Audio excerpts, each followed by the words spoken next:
Salam damai sejahtera di dalam Tuhan Yesus Kristus. Ya, kami dari Great Commission Gospel Ministry atau Pelayanan Injil Amanat Agung. Dan kami berlokasi di Los Angeles, California, USA atau di Amerika Serikat. Dan nama saya ialah Pendeta Cornelius Ritiau. Saudaraku, kita sekali lagi kan mendengarkan firman Tuhan bersama hari ini. Tetapi sebelum kita mendengarkan firman, mari kita berdoa bersama-sama.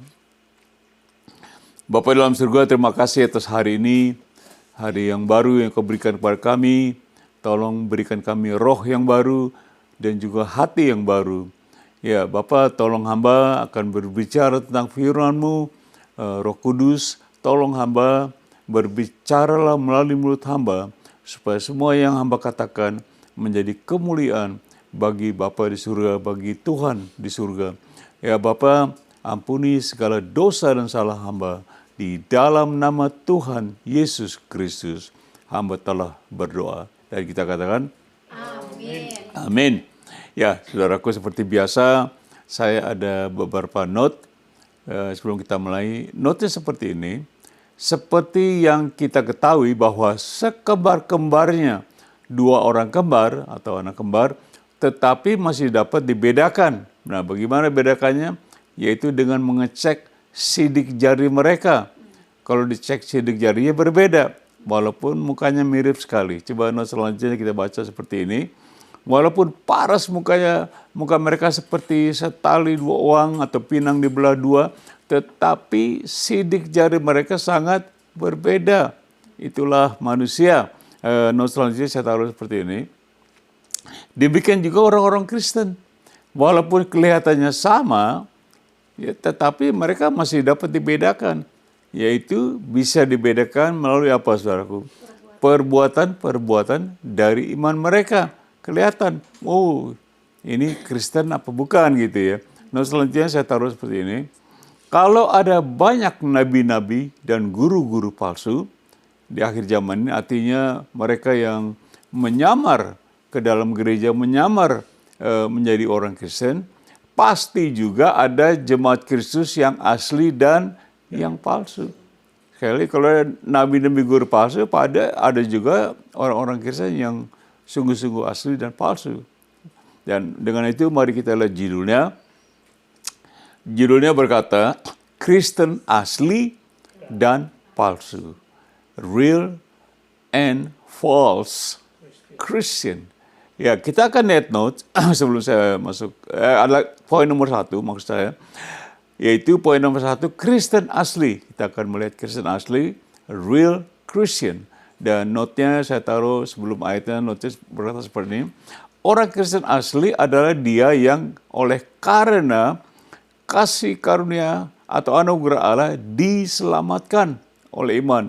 Dan keselamatannya adalah pemberian, kata pemberian Allah, bukan hasil usahanya sendiri. Nah, ini yang bisa membedakan orang Kristen asli. Coba baca Efesus 2 ayat 8 mengatakan seperti ini. Sebab karena kasih karunia atau anugerah Allah, kamu diselamatkan oleh iman. Seperti saya katakan tadi, itu bukan hasil usahamu, tetapi apa? Pemberian Allah. Keselamatan adalah pemberian Allah. Ini loh dikasih gitu. Ya, inilah Kristen yang asli, yaitu dia menerima pemberian Allah ini, keselamatan ini melalui oleh imannya. Jadi oleh imannya dia menerima keselamatan. Coba lihat notnya seperti ini. Jadi menurut pernyataan Alkitab, bukan kata saya, Alkitab, kita diselamatkan, yaitu masuk ke surga, bukan oleh karena hasil usaha dan pekerjaan kita sendiri. Karena itu adalah pengajaran agama-agama. Jadi kita tahu agama-agama mengajar bahwa untuk masuk surga, kalian harus berusaha, yaitu dengan hidup baik, perbuatan baik, dan sebagainya. Anda tahu ya, saya tahu. Tetapi kita orang Kristen hanya dengan menerima, diberi, dikasih. Itulah orang-orang Kristen yang asli, yaitu mereka menerima keselamatan ini dengan iman, tidak melakukan apa-apa. Oke?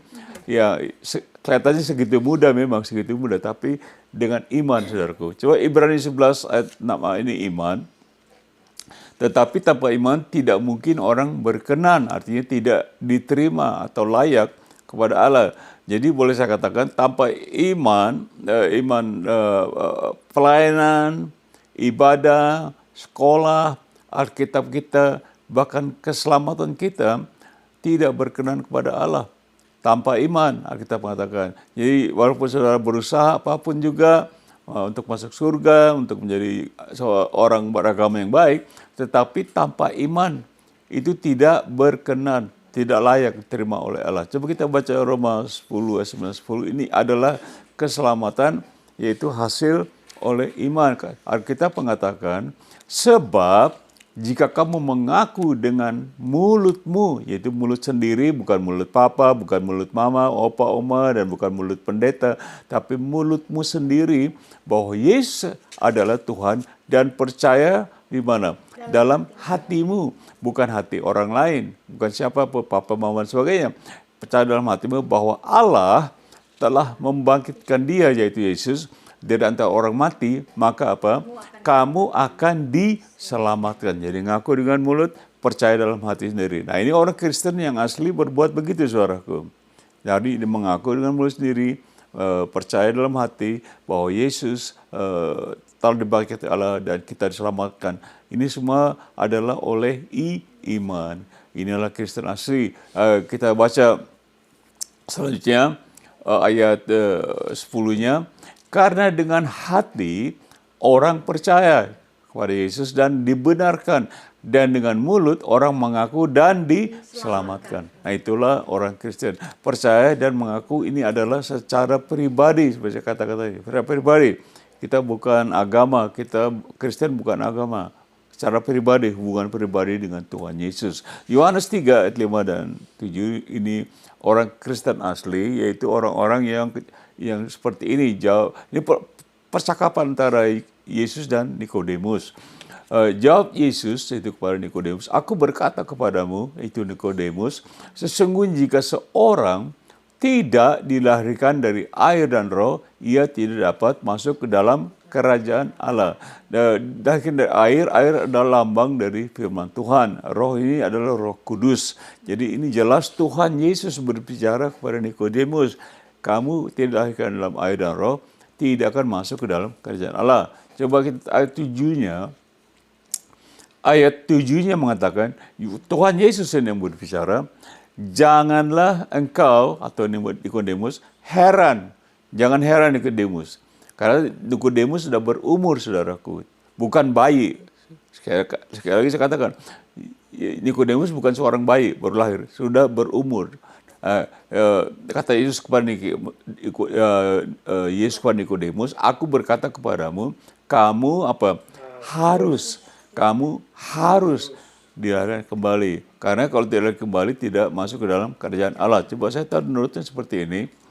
Notnya mengatakan bahwa Nikodemus itu siapa? Dia seorang Farisi, saudara. Pemimpin agama Yahudi. Ini Alkitab yang mengatakan. Dia juga pengajar Israel. Dia seorang yang pemimpin orang Farisi. Dia seorang Farisi, mereka tinggalnya di rumah Allah yang berdoa 5 kali sehari dan sebagainya.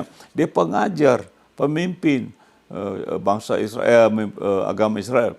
Nah, Nikodemus tetapi harus dilahirkan kembali di dalam air dan Roh Kudus untuk masuk ke dalam kerajaan Allah. Jadi, menurut Yesus, seorang tidak bisa masuk ke dalam kerajaan Allah dengan kehebatan manusia atau usaha manusia. Kalau dipikir secara manusiawi, Nikodemus hebat. Dia Farisi, dia pemimpin agama Yahudi dan pengajar. Ya, jadi tapi dia harus lahir kembali. Jadi orang Kristen sifatnya, yaitu yang asli harus lahir kembali. Jadi kalau saudara dan saya belum lahir kembali, kita ini bukan orang Kristen gitu.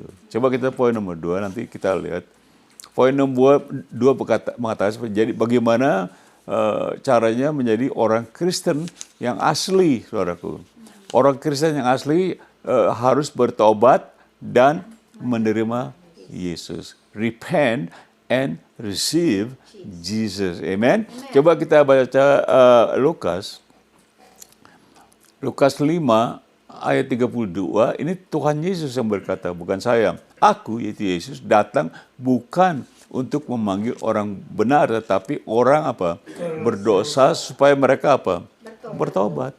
Jadi Tuhan Yesus katakan, kalau kamu mau jadi Kristen asli, maksudnya kamu harus bertobat. Bertobat artinya mengaku Kristen, Yesus dengan mulut dan percaya dalam hati dan sebagainya. Kita sudah belajar. Artinya bertobat lalu diselamatkan. Bertobat dulu lalu diselamatkan. Bukan sebaliknya, saudaraku. Saudara tidak bisa diselamatkan baru bertobat. Menurut Alkitab, bertobat dulu, saudaraku. Nah, saya akan jelaskan. Coba 1 Timotius 2 ayat 3 dan 4. Itulah yang baik dan yang berkenan kepada Allah. Ini Paulus menulis, juru selamat kita, Yesus. Ayat 4a saja saya senang. Ayat 4a-nya mengatakan, yang Allah ini, Allah yang apa? Menghendaki supaya apa? Semua orang diselamatkan. Karena apa Allah menghendaki semua orang diselamatkan? Tapi Tuhan Yesus katakan harus bertobat, ingat, orang berdosa. Karena menurut Alkitab, semua orang telah apa? Berbuat dosa. Tapi Allah ingin supaya semua orang ini diselamatkan yang berdosa. Untuk itulah Yesus datang ke dunia ini untuk menyelamatkan kita semua orang berdosa. Amin. Coba Roma 3:23 mengatakan seperti ini, yaitu karena semua, katakan semua orang, yaitu di dunia ini yang masih hidup ya, semua orang telah berbuat dosa dan apa? Telah hilang kemuliaan Allah. Jadi dosa ini masuk sejak Adam berdosa, semua orang telah berdosa. Jadi saudara tidak bisa mengatakan, oh saya tidak berdosa. Nah, berdosa sini bukan berarti bahwa saudara, oh saya belum pernah di penjara, saya belum pernah membunuh orang, saya belum pernah mencuri dan sebagainya. Berdosa ini karena dari Adam sudah berdosa, akhirnya dosa menjalar, kita semua telah berdosa. Ini firman Tuhan. Karena semua orang, termasuk Anda dan saya, walaupun Anda pendeta atau Anda hamba Tuhan, Anda guru sekolah minggu, kita semua sudah berdosa. Oke? Baca 1 Korintus 15 ayat 21 dan 22. Sama seperti maut datang karena satu orang manusia, itu siapa? Adam. Demikian juga kebangkitan orang mati datang karena satu orang manusia, itu siapa? Yesus. Yaitu anak manusia. Yesus mengaku dirinya sebagai anak manusia. Jadi satu orang datang, maut yaitu saudara tahu masuk neraka lah gitu. Jadi kebangkitan dari orang mati datang karena satu manusia, Yesus. Jadi kita mati rohani, mati sesungguhnya Tuhan Yesus katakan, aku adalah kebangkitan. Coba ayat 22-nya mengatakan seperti ini.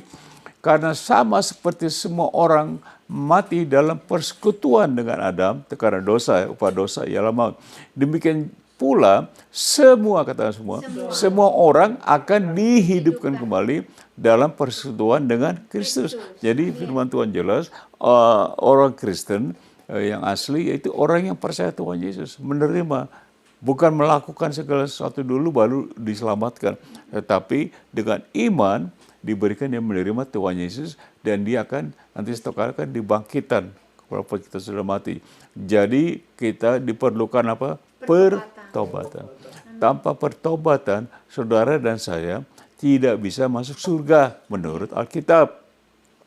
Harus bertobat dulu jadi orang Kristen. Bukan jadi Kristen dulu baru bertobat. Ya, artinya ada dosa-dosa kita lakukan, berdoa, sudah diampuni, biasa. Tapi pertobatan ini maksudnya bertobat, saudara, dari segala kejahatan dan sebagainya. Saudara belum pernah mengakui Tuhan Yesus, makanya bertobat dulu. Oke? Coba contohnya kisah para Rasul 2 ayat 38. Nah, ini cerita tentang di hari Pentekos. Di hari Pentekosta, di mana orang-orang Yahudi berkumpul di Yerusalem. Nah, saya ambil ayat 37-nya. Ketika mereka mendengar itu, hati mereka di sini yaitu orang Yahudi yang saleh. Bukan hanya saja orang-orang Yahudi dari segala pelosok dunia, tapi mereka orang yang saleh. Artinya yang saleh itu orang-orang yang betul-betul mereka patuh dan taat kepada hukum Taurat dan sebagainya. Nanti saya jelaskan. Mereka sangat terharu kepada perkataan Petrus bersaksi. Lalu mereka bertanya kepada Petrus dan dan rasul-rasul yang lain, apakah yang harus kami perbuat, saudara? Kami di sini yaitu orang Yahudi yang saleh. Ada ribuan pada saat itu.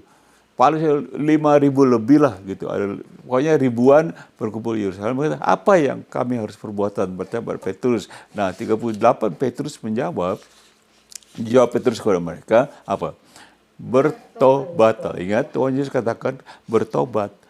Bertobat dan menerima Tuhan. Dan hendaklah kamu masing-masing memberi dirimu dibaptis dalam nama Yesus Kristus untuk pengampunan dosamu, maka kamu akan menerima karunia Roh Kudus.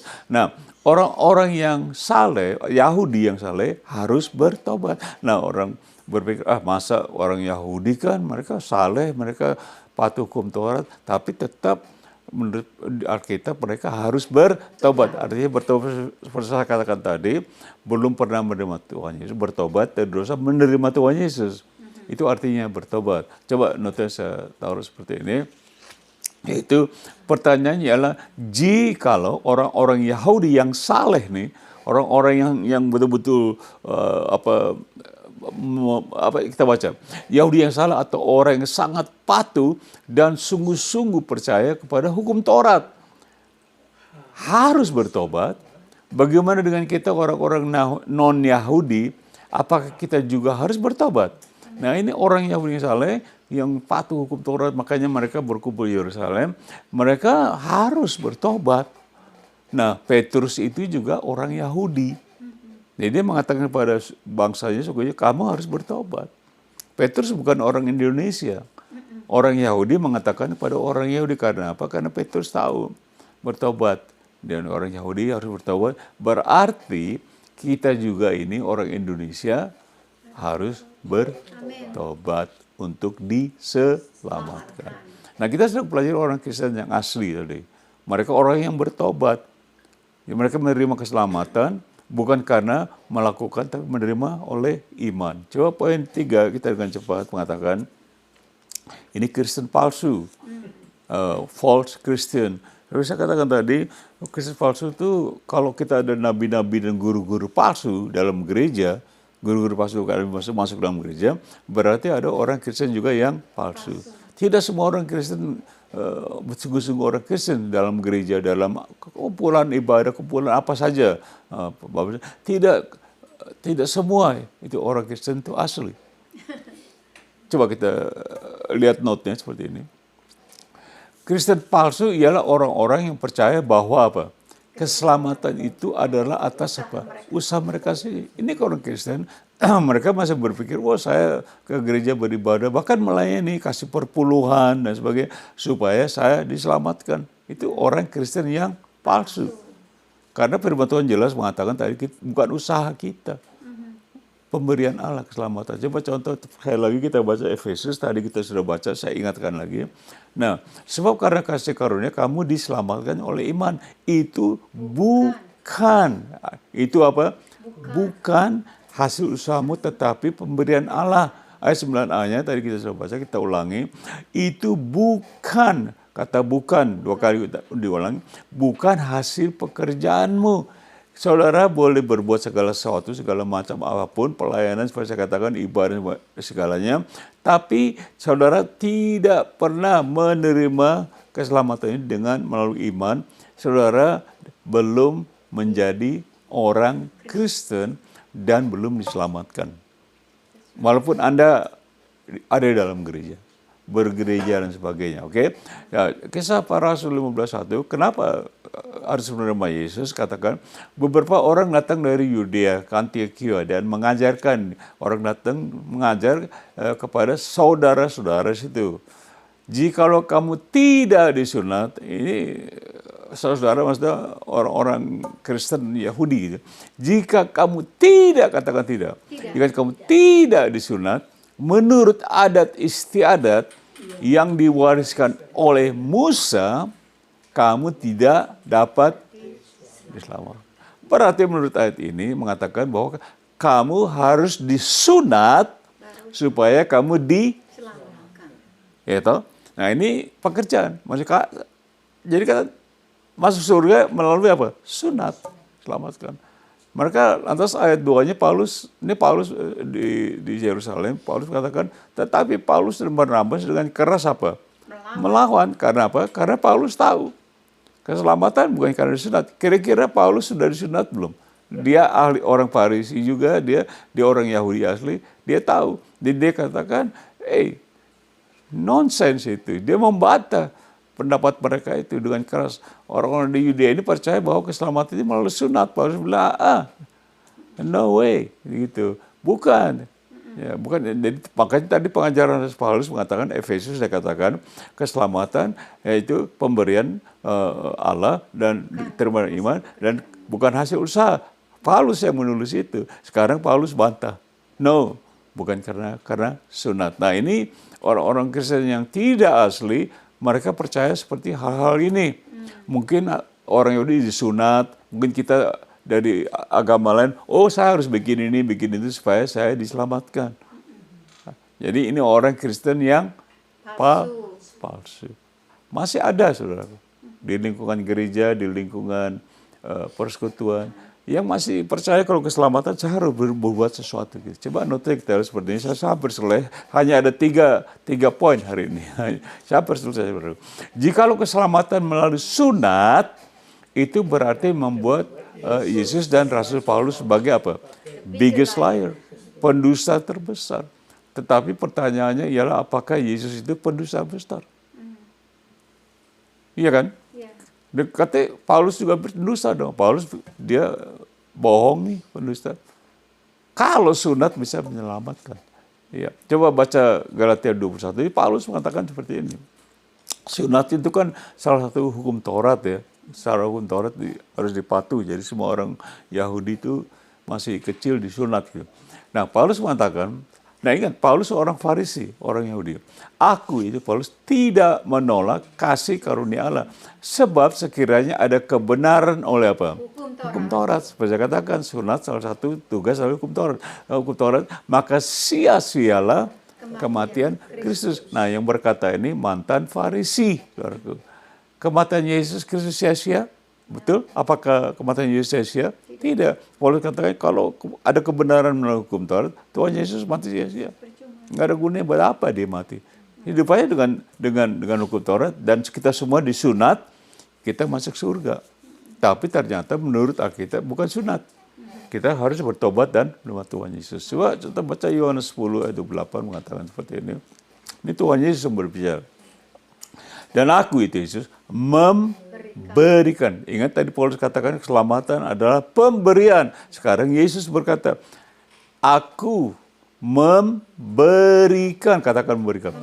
Memberikan hidup yang kekal pada mereka dan katakan mereka apa? Pasti. Mereka apa? Pasti. Enggak, mudah-mudahan, maybe barangkali, mungkin dan sebagainya. Tapi Tuhan Yesus yang berbicara, diberikan hidup kekal dan mereka pasti tidak akan apa? Binasa. Artinya masuk neraka, terpisah dari Allah sampai selama-lamanya dan seorang pun tidak akan merebut mereka dari tangan Tuhan. Amin. Tepuk tangan buat Tuhan Yesus. Jadi kalau saudara tidak percaya ini, berarti Anda adalah seorang Kristen yang palsu. Karena Tuhan Yesus mengatakan, diberi keselamatan. Bukan kita berusaha, kita kerja setengah mati, kita bikin ini, bikin itu. Tapi Tuhan Yesus sendiri mengatakan, aku berikan kamu keselamatan. Hidup yang kekal, kamu pasti kamu tidak akan binasa selama-lamanya. Amin. Kisah Para Rasul 4 ayat 12 dikatakan seperti ini, teruskan, yaitu dan keselamatan tidak ada di dalam siapapun juga selain di dalam Dia. Itu siapa? Yesus. Baru kita baca, Yesus yang memberikan keselamatan. Amin. Tidak ada nama lain. Sebab di bawah kolong langit tidak ada nama lain yang diberikan kepada manusia, yaitu dalam dunia ini, yang olehnya kita dapat diselamatkan, kita masuk surga. Baru kita baca ayat Tuhan Yesus memberikan. Nah, dari mana kita tahu tidak nama lain? Dari mana kita tahu nama ini yaitu nama Yesus? Yaitu Alkitab mengatakan. Di mana dikatakan Matius 1:21 kita baca seperti ini. Ini tentang kelahiran Tuhan Yesus. Iya, itu Maria. Ini malaikat berbicara. Iya, Maria akan melahirkan anak laki-laki dan engkau ini berbicara, engkau ini Yusuf yang menjadi suami Maria. Ya akan menamakan dia siapa? Yesus. Karena dialah yang apa? Yang akan menyelamatkan umatnya dari apa? Dosa mereka. Jadi ini tentang kelahiran Maria. Malaikat berkata kepada Yesus, namanya kamu panggil Yesus. Tadi ayatnya mengatakan tidak ada satu nama lain di bawah kolong langit ini yang olehnya kita selamat. Karena kita tahu namanya siapa? Yesus. Malaikat berbicara kepada Yesus. Namanya Yesus. Nah, namanya bukan Buddha, bukan Muhammad, bukan Konghucu, bukan siapa lagi? Siddhartha Gautama dan lain. Malaikat tidak bilang, oh kamu akan manggil namanya Buddha. Atau kamu akan manggil namanya Muhammad karena dia akan menyelamatkan umatnya dari dosa mereka. Berarti Buddha, Muhammad, Konghucu tidak bisa menyelamatkan manusia dari dosa. Nggak bisa. Tidak ada satu manusia pun yang bisa menyelamatkan karena manusia itu berdosa. Semua orang berdosa dan nama-nama Buddha, Muhammad, Konghucu, mereka ini sudah mati. Mati dan sudah dikuburkan, mungkin juga Hindu sudah dibakar. Pokoknya mereka sudah tidak ada lagi. Bagaimana kita bisa masuk surga ditolong oleh orang yang sudah mati. Sudah mati. Itulah agama. Nabi-nabinya sudah mati. Biar saudara panggil, oh Muhammad, oh Buddha, sudah mati. Firman Tuhan mengatakan, Alkitab mengatakan, orang mati tidak ada hubungan apa-apa dengan segala di bawah kolong. Nggak bisa lagi, sudah selalu pengetahuan sudah hilang, selesai orang mati. Yang kita tidak bisa diselamatkan oleh orang-orang ini, manusia. Saya juga tidak bisa menyelamatkan saudara. Seperti saudara tidak bisa menyelamatkan saya. Amin? Nah, kita baca 1 Yohanes 11:13. Ini mengatakan, tetapi semua, katakan semua orang yang menerimanya diberi kuasa supaya menjadi anak-anak Allah, yaitu mereka yang percaya dalam namanya. Nama siapa? Yesus. Jadi kalau saudara menjadi Kristen asli, saudara harus menerima Tuhan Yesus. Jadi ini orang Kristen palsu berpikir, oh enggak, saya sudah dari sejak lahir, kita kan belajar. Coba ayat 13 kita baca. Ya, itu orang-orang yang diperanakan atau dilahirkan bukan dari darah atau daging, bukan pula secara jasmani, secara tubuh oleh keinginan siapa? Seorang laki-laki, melainkan dilahirkan dari mana? Allah. Itu lahir baru. Seperti Tuhan kata kepada Nikodemus, kamu harus lahir baru. Dikatakan dari Allah yang membuat kita menjadi lahir baru. Nah, tapi orang Kristen palsu, mana enggak? Saya dari kecil sudah jadi Kristen. Jadi saya nggak perlu. Dan saya juga berbicara banyak orang-orang Kristen, bahkan pendeta tidak percaya tentang lahir baru. Saya dari ibu saya sudah jadi Kristen dari kecil. Nah, coba noten saya katakan seperti ini. Nah, saya pernah nih, saya pribadi pernah berbicara dengan seorang ibu di gereja. Walaupun banyak saya berbicara, seorang ibu di gereja, dan ibu itu mengatakan bahwa anaknya sudah menjadi Kristen sejak lahir. Oh, anak-anak saya, dia berbicara kami di dalam gereja ini. Oh, ini anak saya, dia sudah jadi Kristen sejak lahir. Saya pikir, wow, kalau gitu apa yang terjadi? Apakah hal ini benar karena seperti yang sudah kita pelajari di atas tadi, pernyataan ibu ini sama sekali tidak sesuai dengan Alkitab. Baru kita belajar harus bertobat, harus lahir baru. Pada Nikodemus kita belajar, tapi ibu ini malah udah dari lahir dia sudah jadi Kristen. Berarti dia begitu lahir sudah Kristen, diselamatkan. Bagaimana Tuhan Yesus bilang, aku memberikan keselamatan lagi. Bagaimana dengan itu? Kamu harus bertobat. Aku datang supaya mereka bertobat. Ya, jadi saya sering bertemu dengan orang mengatakan, bagaimana kamu Kristen? Oh, saya dari kecil berjaga. Jadi bukan saya menghina atau apa, tapi saya mengajar. Amin. Apa itu Kristen asli dan Kristen palsu. Amin. Kalau saudara mengatakan dari lahir saya jadi Kristen, berarti saudara terus terang menurut Alkitab saudara belum menjadi Kristen. Berarti masih palsu. Jadi harus bertobat dari dosa, karena semua orang sudah berbuat dosa, bertobat, menyesal dan sebagainya, terima Tuhan Yesus. Amin. Jadi ringkasannya seperti apa? Saya sudah selesai. Ringkasannya itu, judul kita belajar Kristen asli dan palsu. Yang satu, Kristen asli kita sudah belajar, itu orang percaya dan sebagainya. Dan dua, bertobat dan menerima Yesus. Seperti Nikodemus harus bertobat. Dan ketiga, Kristen palsu kita baru belajar tadi. Ya, sampai pada aplikasinya seperti ini, ada 3 kalau nggak salah. Aslinya 1, seperti yang dikatakan orang, untuk bisa mengetahui mana uang yang palsu, maka kita harus sungguh-sungguh mengenal uang yang asli. Saudara tidak bisa mengenal palsu tanpa kita tahu ini loh yang asli. Jadi yang lain kelihatan yang palsu ini. Seperti kita belajar, saudara, pelajaran yang palsu sama yang benar, kita harus mengetahui yang asli. 2, aplikasi mengatakan seperti ini. Setelah mempelajari firman Tuhan hari ini, apakah saudara sungguh-sungguh mengerti apa perbedaan antara seorang Kristen asli dan palsu?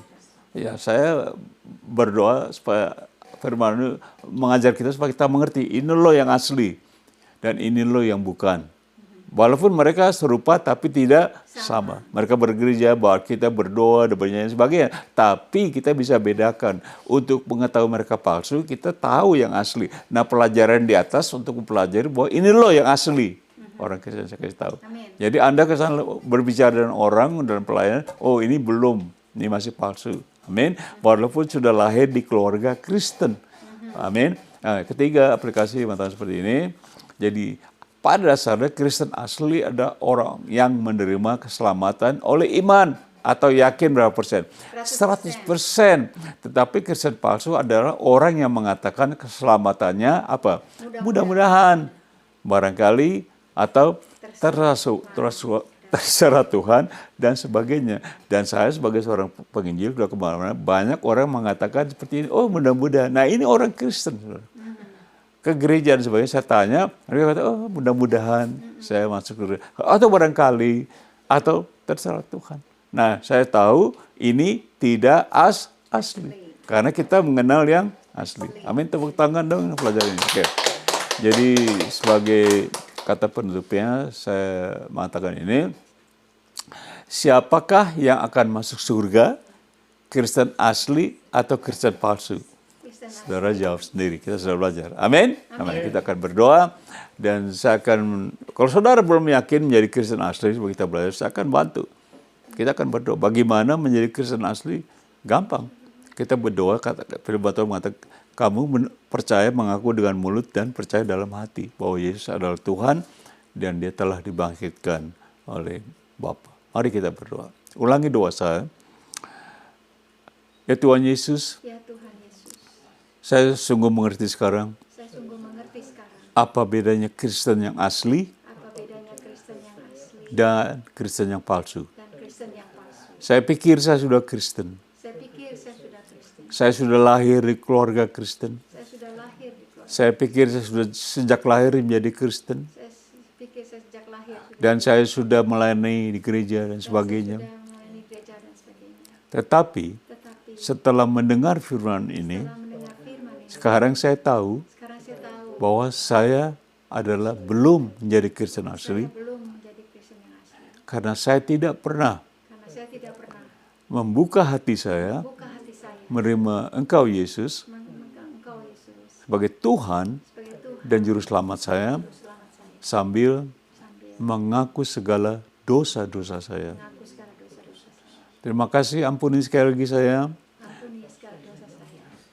Ubah hidup saya menjadi sesuai dengan firman-Mu dan kehendak-Mu. Di dalam nama-Mu, Yesus, saya telah berdoa. Amin.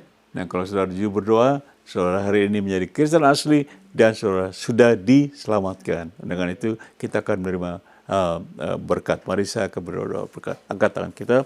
Kiranya kasih Bapa, anugerah Yesus Kristus dan persekutuan di dalam Roh Kudus, bahkan kekuasaan dalam Roh Kudus, dan kiranya damai sejahtera Allah, damai sejahtera Kristus memenuhi memelihara hati kita dari sekarang sampai selama-lamanya di dalam nama Tuhan Yesus Kristus. Semua katakan amin.